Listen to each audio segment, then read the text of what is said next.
What is going on, YouTube? Welcome back to the channel. Today I've actually got, I'm super excited about it. It's a super exciting install video.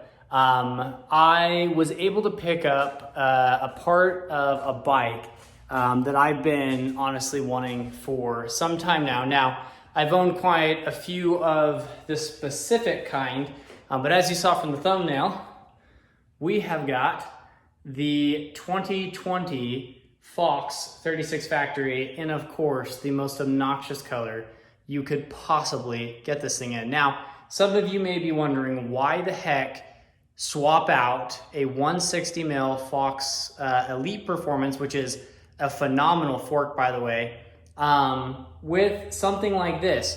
I'm gonna be 100% honest. I love the Kashima coated stuff from Fox. I am well aware of the different dampening systems that are in the factory versus the performance. You know, I'm well aware of the differences in terms of, the cost of these things. I've always run them. I've always loved them.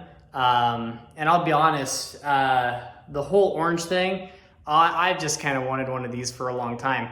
And I was browsing my local used listings and I happened to come across this. Now, if you didn't watch my last video, in my last video, I was talking about how much travel is too much travel and do I really need that much travel? So what's cool about this is the guy that posted it for sale, it is a slightly used fork, but overall in phenomenal condition, was just serviced.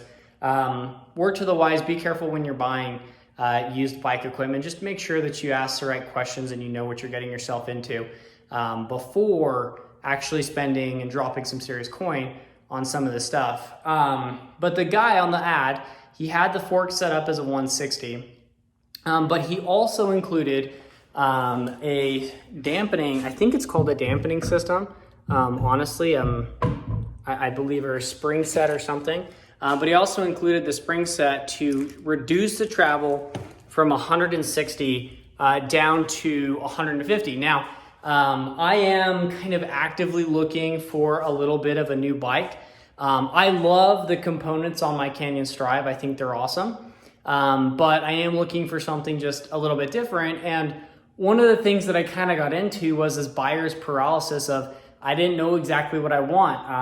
I started out looking at bikes that had 120 millimeters of rear travel. Ultimately decided that that was probably too little travel for me. And at that point, I started looking at bikes that were all over the spectrum. Have kind of settled that I think I want something that was about 130, 140 rear, with around 150 up front. And at that point, I was kind of annoyed because I didn't want to go buy a 150 fork and slap it on the Canyon until I could find a frame. As you know, right now, there's really not a whole ton of bike parts available. As far as, I've been buying and selling stuff for quite some time, and the market is very scarce right now. So, I'm not really looking to just sell my frame and not have a bike to ride for the next little bit. So I wanted something that, I could kind of get me by in the meantime. But the reality of the matter is, the purpose of all of this is to get a fork that A, looks really cool, and I think that the factory stuff looks awesome. And B, is going to be versatile enough that I can throw it on some different frames. So let's go ahead and jump into the installation part. If you've never installed a fork before, they're pretty easy to install. I'll kind of walk you through. If you just drop your fork off your bike, you can kind of just keep in mind how everything is put together. But it's rather simple. You have, a bearing down within the head tube here. You've got some spacers, you've got your the stem, and then of course the star nut, which locks down or torques down the fork within the steer tube. So anyways, let's go ahead and get going on that, and I'll show you guys kind of throughout the whole process.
All right, guys, well, I really hope that you enjoyed the video today. It was a lot of fun to film this video, to put this fork on. I'm really excited to see if at all it changes any of the ride characteristics of my Strive. Anyways, I'll get a trail video out there that kind of explains a little bit more about how this bike rides, but until then, stay safe and ride happy.